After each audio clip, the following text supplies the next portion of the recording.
Hello, everyone. Welcome back. This is Pastor Howie of Fowler Baptist Church with lectionary thoughts for today, Tuesday, June the 8th, 2021. And today we are going to be looking again at three semi-continuous passages in the lectionary. Psalm 108 we'll recite again after we read 1 Samuel chapter 8, verses 1 through 22, and then Revelation chapter 20, verses 7 through 15. And so as we look at 1 Samuel chapter 8, we come across the demand of the children of Israel made upon Samuel that he would give them a king like all the other nations. And we see the beginning of a change where the children of Israel as a nation have decided that they would like to be like the other nations and have a king to lead them in and out of battle and to rule them. They don't really know what they're asking for, but God's going to grant them that request. And of course, that first king is going to be Saul. He's going to turn out to be a king like the other kings of the other nations, and that will be a grief to Israel. But ultimately, King David, who wrote Psalm 108, will be the king who takes the place of Saul. A man after God's own heart is King David. And to King David are given the promises that ultimately bring us to Christ, and that ultimately bring us to the everlasting victory that we have in Jesus Christ, as the revelation of Jesus Christ in chapter 20 is described to us. So, we begin with 1 Samuel chapter 8. When Samuel grew old, he appointed his sons as Israel's leaders. The name of his firstborn was Joel, and the name of the second was Abijah. And they served at Beersheba, but his sons did not follow his ways. They turned aside after dishonest gain and accepted bribes and perverted justice. Samuel's sons ended up just like Eli's sons had ended up. So all the elders of Israel gathered together and came to Samuel at Ramah. They said to him, "You are old, and your sons do not follow your ways. Now appoint a king to lead us, such as all the other nations have." When they said, "Give us a king to lead us," this displeased Samuel. So he prayed to the Lord. And the Lord told him, "Listen to all that the people are saying to you. It is not you they have rejected, but they have rejected me as their king, as they have done from the day I brought them up out of Egypt until this day, forsaking me and serving other gods, so they are doing to you. Now listen to them, but warn them solemnly and let them know what the king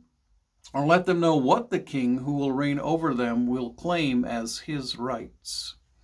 Here's the interesting thing about earthly governments, whether it be kings and queens and or dictators or a democratic government such as we have, a democratic representative government such as we have.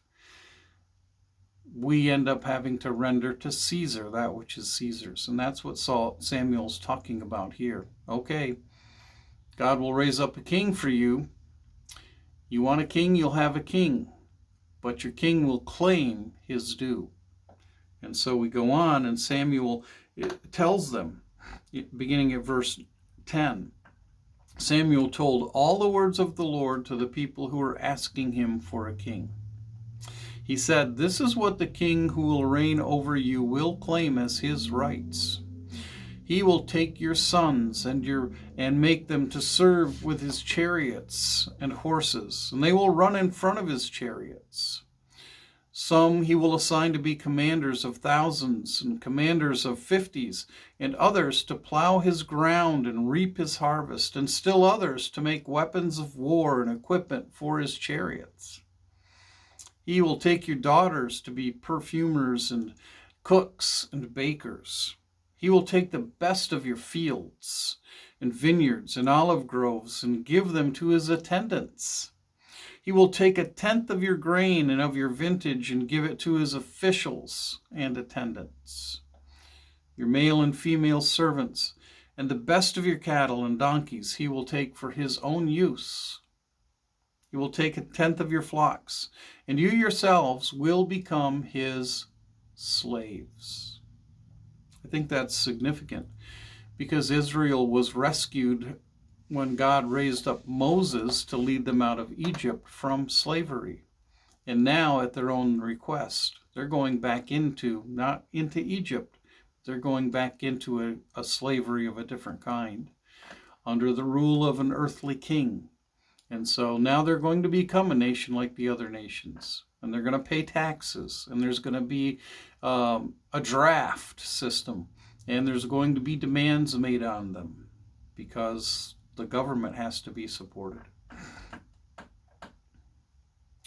When that day comes, God says to them through Samuel, you will cry out for relief from the king you have chosen, but the Lord will not answer you in that day.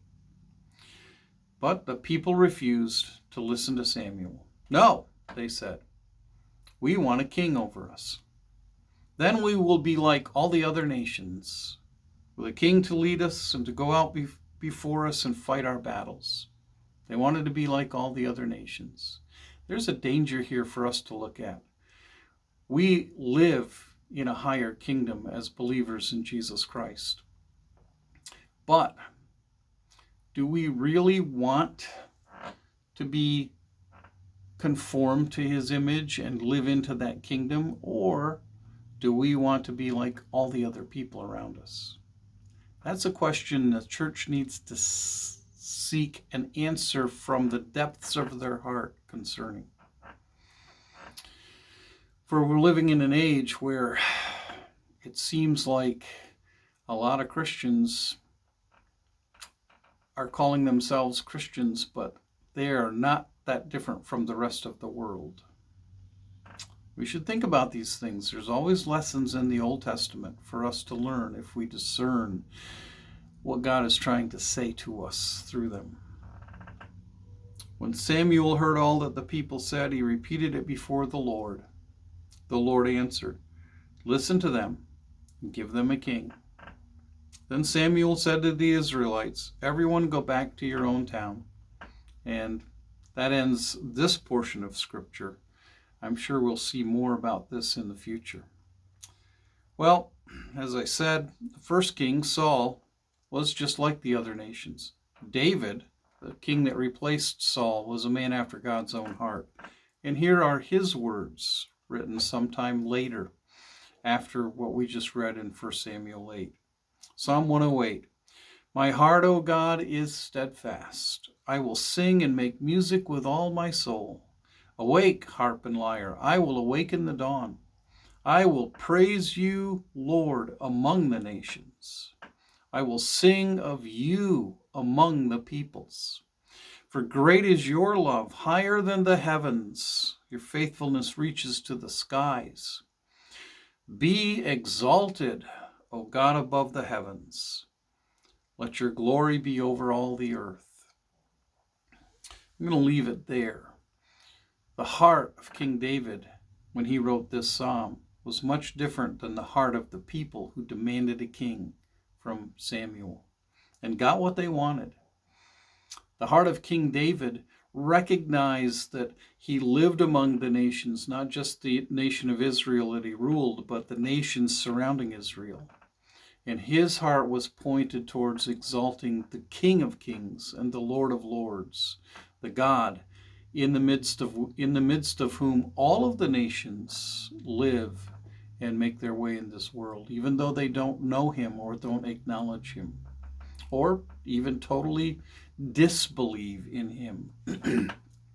choosing their own idols over the living and true God. So we'll leave it there and turn to Revelation chapter 20. For the end result of David rising to the kingdom, and David being a man after God's own heart, was the promise that upon that his offspring would sit upon the throne forever.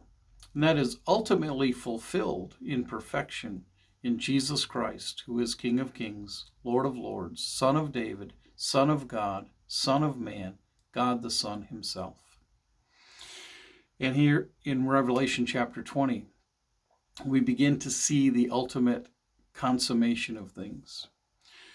When the 1,000 years are over, we talked about that yesterday, Satan will be released from his prison and will go out to deceive the nations in the four corners of the earth. So there's nations in all three of these, the nations of the world.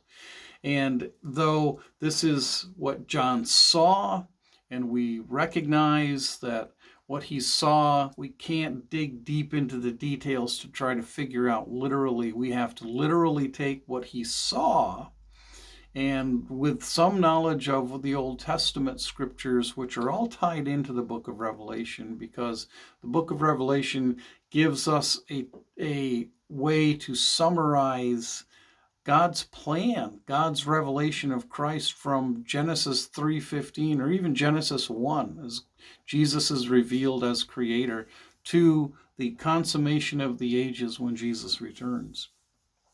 But when we look at these things, we see the nations referred to again, that Satan will go out to deceive the nations in the four corners of the earth, Gog and Magog, and to gather them for battle.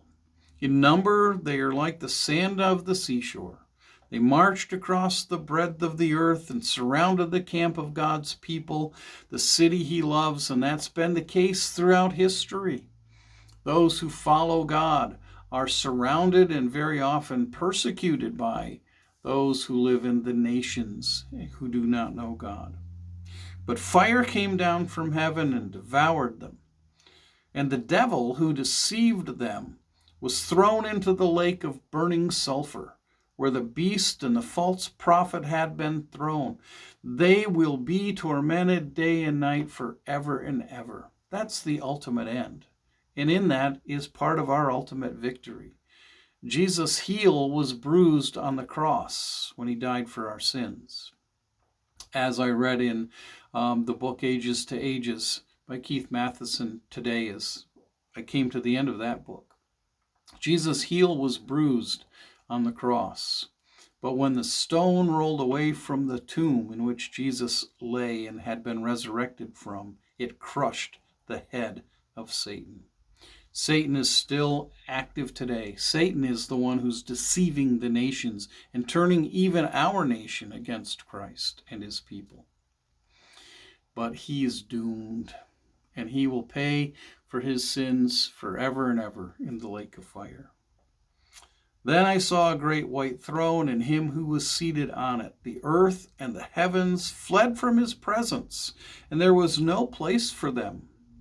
And I saw the dead, great and small, standing before the throne, and books were opened. Another book was opened, which is the book of life. The dead were judged according to what they had done, as recorded in the books. The sea gave up the dead that were in it, and death and Hades gave up the dead that were in them, and each person was judged according to what they had done. Then death and Hades were thrown into the lake of fire. The lake of fire is the second death. Anyone whose name was not found written in the book of life was thrown into the lake of fire. So someday, those of us whose names are in the book of life will see the consummation of the ages, and we will see opened before us in resurrection glory, the resurrection glory even of our own bodies, a new heavens and a new earth in which dwell righteousness and goodness and life evermore. No torment. Anyway, as we've read through these things, may you be blessed today. If you like these videos, hit like and subscribe and pass it on to your friends. And until tomorrow, May God bless your day.